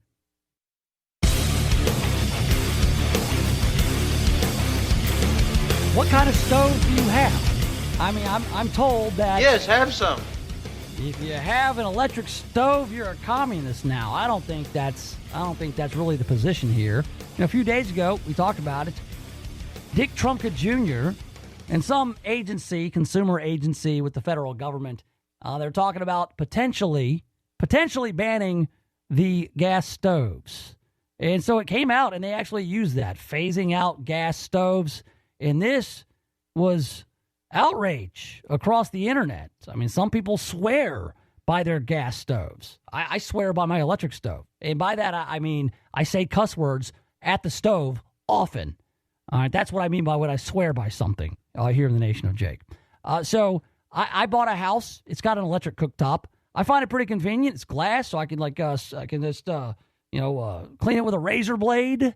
It's pretty cool. There's nothing falls down in it like with a gas stove. But some people say no, gas is the way to go. I want to know why that is. I don't do high-level cooking where it matters what kind of heat. I feel like Hank Hill here is, he's saying that propane is better than charcoal because you want to taste the meat, not the heat. All right? So this whole gas stove thing, it came up, and now it's become some sort of battle cry. In fact, here is Governor Ron DeSantis of Florida. He had signs made up. Great to be here. And, before we get into the meat of what we're doing, I just want to, make it clear to everybody, when we say don't tread on Florida or let us alone, we mean that, including on your gas stoves. You're not taking our gas stoves away from us. That is your choice. And I know many people who cook a lot do not want to part with their gas stoves. And so we're going to stand up for that. So he had these signs made up. One, don't tread on me. And it had a gas stove and, let us alone with a gas stove.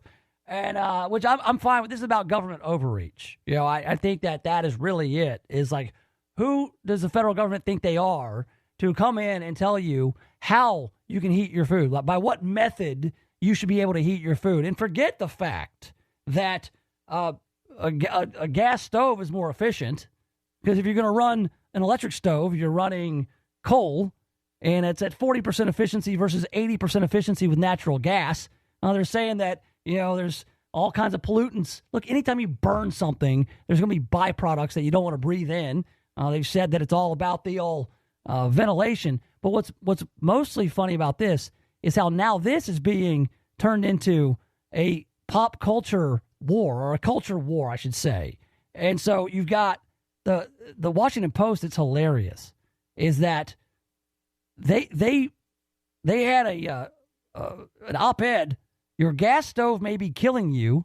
How much should you worry? And they're blaming the Republicans for keeping the culture war going.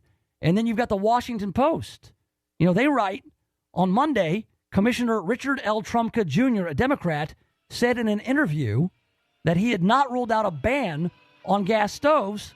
And then now we have the Washington Post now writing, by raising fears of a ban on gas stoves, Republicans are in some ways taking a page from former President Donald Trump. And you're like, wait a second. They're not raising the fears of a ban on gas stoves. The actual government is doing that. Unreal.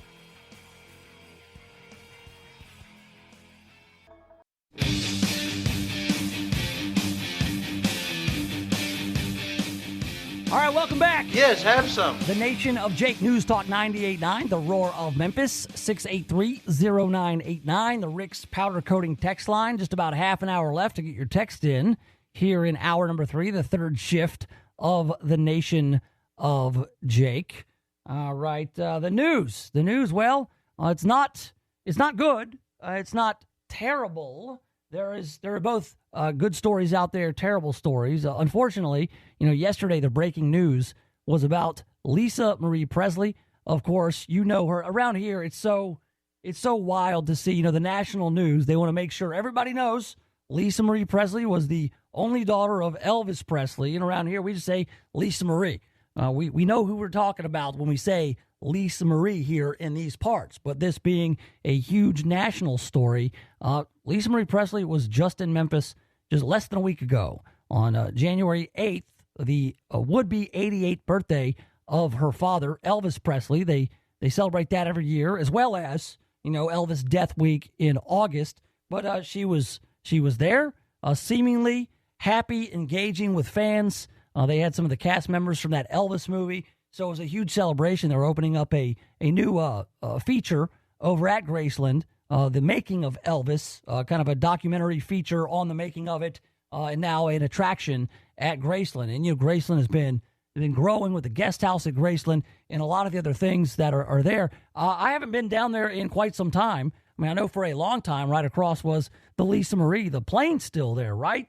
I mean, that was Elvis's plane was called the Lisa Marie, named after his only daughter. And now we learned yesterday she suffered a full cardiac arrest, and last night the news unfortunately came out that she had passed away at the age of 54. It has to be very difficult for both her children and her mother, Priscilla Presley. Not good news. Of course, we have Lisa Marie. She has a daughter, Riley Keough, who is an actress. I've seen her in the Terminal List is what I saw. I saw her in that Terminal List on Amazon Prime with Chris Pratt. And I said to my wife, I said, she looks familiar. Who is she? And my wife looked it up and she says, oh, that's Elvis's granddaughter, Riley Keough. I was like, oh, that's okay, cool. So Riley survives Lisa Marie, as well as two other twin daughters she has. But Lisa Marie she has a real tough life. I mean, she's the one at 9 years old who found her father, Elvis Presley, face down at Graceland.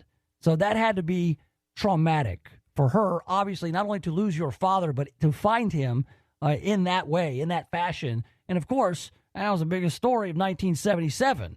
The king of rock and roll died when she was 9. So that had to be very tough.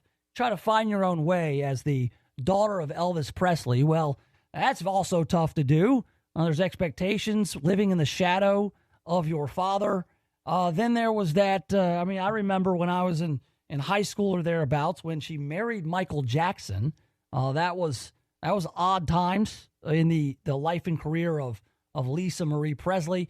And then, this, way too young, 54 years old, going into full cardiac arrest. There's a lot of people speculating as to what could have caused this. But we have from Billy Bush over there at Extra. He still got a job, Billy Bush. He reports in the final interview with Lisa Marie. I guess Billy Bush was the last to interview Lisa Marie Presley, I guess at the Golden Globes. Billy Bush, the host of Extra, said he was the last person to interview Presley before she walked into the award show. During a Thursday appearance on News Nation, Billy Bush said she was off during the interview. Here's a report from Billy Bush. Well, yeah, 2 nights ago, it was the last interview she did before walking into the show. She had obviously formed a relationship with Austin Butler through the process of Elvis the movie. I can tell you this, we had 2 steps up onto our platform. And I asked her, here, let me lend you a hand to come up. And she was on the arm of Jerry Schilling, who is, an old manager of Elvis and a manager of her, by the way, too. He was a member of the Memphis Mafia and a great friend. And he was holding her arm. And she was very much relying on his support for balance. And she spoke very slowly. And I can tell you this, when the interview was over, I said to my crew, something's off. There's no question that she was off. She was a little slow. So there's the report from Billy Bush there that something was amiss during the interview. And so I didn't see the interview itself, but, judging from, what he's saying, I would totally believe it. According to multiple media reports, Lisa Marie Presley went into cardiac arrest. A spokesman from the L.A. County Sheriff's Department told The Hollywood Reporter that deputies responded to her residence in Calabasas, California, for a female in her 50s who suffered a cardiac arrest. And we've heard some of the details that she had to be resuscitated there with epinephrine. She went into full arrest, full heart stopped. So it's shocking. But when you think about how difficult her life has been, she struggled with addiction as well. It becomes less so, although it doesn't take the sting out of it. So we've got a bunch of questions as to what happens with Graceland now. Lisa Marie Presley was the sole heiress of the Graceland mansion. So we have here from WREG, the Graceland mansion future uncertain after Lisa Marie Presley's death. As family, friends, and fans from around the world now mourn the death of Lisa Marie Presley, the daughter of music royalty, some wonder about the future of Graceland. At Graceland, fans visiting the mansion are distraught after the loss of Elvis Presley's only child, Lisa Marie Presley. And, people who love Elvis, they love everything Elvis. All right, so this hits pretty hard. I mean, not only is it shocking, 54 years old, right? But if you're an Elvis fan, you are a big fan of not only the king himself, but also Priscilla and of Lisa Marie and anybody else. I remember, man, when I was in high school, Rick Stanley he came once to the high school to, kind of scare people out of, getting into drinking and drugs. And I think Rick Stanley was Elvis's stepbrother. And so, he would go around because he was Elvis adjacent. How about the late, great George Klein, the Jeeker, one of the nicest old guys, and his claim to fame was he was Elvis's best buddy. The Jeeker, who passed away some years ago, and what a kind and just amazing dude he was. George Klein used to have us on his show. He did a show at the library over on WKNO, and so it was like Memphis Sounds with George Klein, and Ditch and I would go over. We were on the morning show on a rock station, and so he would invite us in. We'd have lunch. We'd talk to the other guests on the show, and it was kind of like a David Letterman show, but with George Klein, he was Elvis adjacent. He was one of those guys who was just that. So, Elvis fans, they know all these characters, all these people who throughout Elvis's lives were a part of it and around. And I mean, Lisa Marie, that's Elvis's only daughter, and she's gone at 54. So awful news here. But a lot of people are asking a lot of questions, not just about the cause of death, what would cause the cardiac arrest in a 54-year-old. It could be any number of things. It could be history, family history. Elvis died at 42. Of course, we know that there was drug use involved. I mean, Elvis was in bad shape. He was an old 42. I mean, he had been through a lot. I mean, I think about that. I'm 44 years old. I'm older than Elvis was when he died. And now Lisa Marie, gone too soon at 54. She had a son, Benjamin Keogh, who committed suicide. She'll be buried alongside her son, Benjamin. So tragic, all up and down the Presley family. You think people have it all, when they're the son of or daughters of famous folks, the Nepo babies, as it's been termed lately. But just a lot that goes into this, a lot of reaction, not just Elvis fans, those who were close, family members, as you could imagine. You can imagine the other death we heard of not too long ago was Bud Robbie Knievel. Yeah, passed on. I saw the articles coming out this morning. Actually, we had someone on the Rick's Powder Coating text line. It was an anonymous texter clued us in on that. Yeah, I didn't know he was sick. Pancreatic cancer. That's one of the worst ones you can get. By the way, that's one of they're getting better at treating pancreatic cancer, but pancreatic cancer is the one that took the great Bill Hicks. If you recall that, Bill Hicks, he was a guy who, in the early 90s, he was doing stuff. He was kind of like a 90s version of George Carlin in his early days. He had a really bright future, and he wrote books, and he was very funny. That said, he died before anybody really knew who he was, and it was pancreatic cancer, and it took him quick. But Robbie Knievel, son of Evel Knievel, 60 years old, has passed on. He's, pancreatic cancer. I guess he was sick for a while. Robbie, also known as Captain Robbie Knievel, followed in his dad's footsteps from a young age, jumping his bike at only 4 years old and first performing at Evil's show at Madison Square Garden when he was 8. That's amazing. Robbie Knievel went on to perform 350 jumps in his career, setting world records for 20 of them. One of the most memorable was successfully jumping the fountains at Caesar's Palace in 1989, a feat his father tried but failed at. And I'll tell you this, man, there's a lot of people who, they've got famous parent, somebody, a star like Elvis or Evel Knievel. Let's take these two examples. And they never can quite live up. Some never even try. But for Robbie Knievel to kind of take the mantle as the daredevil, stunt guy, do the exact same things, very difficult to live up to the legend of Evel Knievel. But Robbie Knievel, it seems like he's done it in a way. Think about like being, I don't want to crap on them or nothing because they seem like nice guys, but imagine being Michael Jordan's kids. Jeffrey and Marcus. I think Jeffrey played at Illinois. Marcus played at UCF for a hot minute. I mean, you're Michael Jordan's kids and you go out and you play basketball and you're just all right. You're just okay. That's got to be tough. So there's a lot of psychology that goes into all this. But yeah, it's all over the place. All the it's a Lisa Marie everything right now, and rightfully so, given her connection to Memphis. In fact, I think what Kevin Kane was saying, that Lisa Marie told him that Memphis is one of the only places that she'll go. The people in Memphis and the love that she would get from the faithful, the Elvis faithful, and the folks over at Graceland for these events, that was one of the only reasons that she would leave her home in California is to get to Memphis, which that should maybe tell you something. I mean, if she was suffering from any kind of, it could have been any kind of physical ailment, sickness, illness.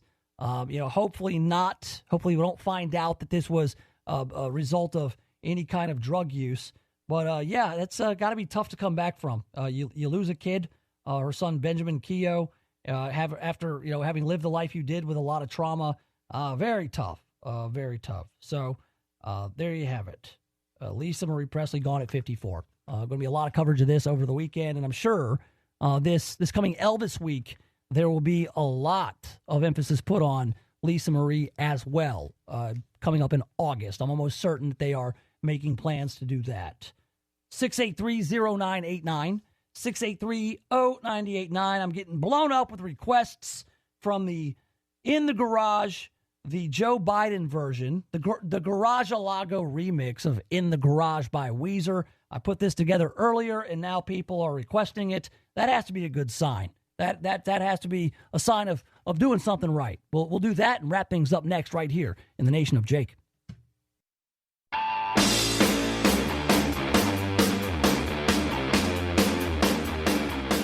All right, welcome back. Yes, have some. NewsTalk 98.9, the roar of Memphis. You are in the Nation of Jake for a few minutes more before we hit the weekend. We're on a Friday the 13th. So what are you going to watch? You going to watch Freddie? You going to watch Michael Myers? What's the other one? Who's the other guy? Oh, who is he? What's his name? Pinhead. Chucky. Chucky? He's one of the guys. One of the Friday the 13th guys. I don't know. In January, it doesn't seem the same as it does in October when it's Friday the 13th. In January, it seems a little less ominous. But still, people are superstitious. What was the other guy? Candyman. That's him. That's the Friday the 13th guy. All right. 683-0989, 683-0989. That is the Rick's Powder Coating text line. All right, so I'm getting some requests. And look, this is one of these things where I couldn't not do it. After yesterday, after we saw that clip of Peter Doocy from Fox News asking the president what was he thinking and just leaving it open-ended, that was a perfect execution on that question by Peter Doocy. Because what you want to do is you don't want to be too specific. You want to leave it open-ended to see what direction the president was going to go on it. And for whatever reason, the president decided to focus on his Corvette. That's really it. What it comes down to. People were baffled as to, because Peter Doocy brought up the Corvette thing, why did Joe Biden feel like that he had to really hammer it in that, hey, my Corvette is safe in the garage? And just so you know, they weren't out on the street. This was a situation where, everything was on the up and up because they were locked in my garage with my Corvette. It was truly amazing. I'll take a listen to that clip from Peter Doocy. Thank you, Mr. President. Mr. President, Okay. classified material next to your Corvette. What were you thinking? I mean, that's a pro move by Peter Doocy there to leave it open. Because a lot of times these reporters, lead the witness, so to speak. They will maybe offer up an excuse and then kind of give a path to the subject. Peter Doocy didn't do it. But so Joe Biden had to do whatever he could, and he was not happy. It threw him off. Part of Joe Biden's answer had to do with his Corvette, being locked in the garage. So, And by the way, my Corvette's in a locked garage. Okay, so it's not like you're sitting out in the street. But anyway, yes, as well as my Corvette. I got Corvette Stingray. I got a mildewed lampshade. I've got top secrets. I got documents. Unbeknownst to me, yes I do. I do? I got fridge full of beer. Boxes from Amazon. I've got these folders. Some are classified from when I was VP. Yes, I do. I do. In the garage, not a safe. Next to my Corvette Stingray. In the garage, there's nothing wrong. It's where Hunter keeps his bong. In the garage. Yeah, so if you want to see that, I put a little video together. It's on Twitter at Nation of Jake. It's also on the Nation of Jake Facebook page. It will be part of the Nation of Jake podcast. Again, you can subscribe to this program on Apple Podcasts, on Spreaker, Stitcher, Spotify, wherever fine podcasts are heard. So we're going to get some requests for that one. I'm going to get as much mileage out of that one as I can. All right. Hopefully, one of these national outlets will pick this up. All right. That's really the goal here, is to take it nationwide. Now, hey, Bud, do you still have the clip of President Biden talking to Jay Leno about the Corvette in his garage? I do. I have several clips. Oh, let's go. Let's listen to that one. The one from earlier or the one from yesterday? Yeah, the one from earlier. Have you kept it in this condition? Well, no. My two sons, Bo's passed away, and my son Hunter, they decided as a Christmas gift to have the engine rebuilt for me. Wow.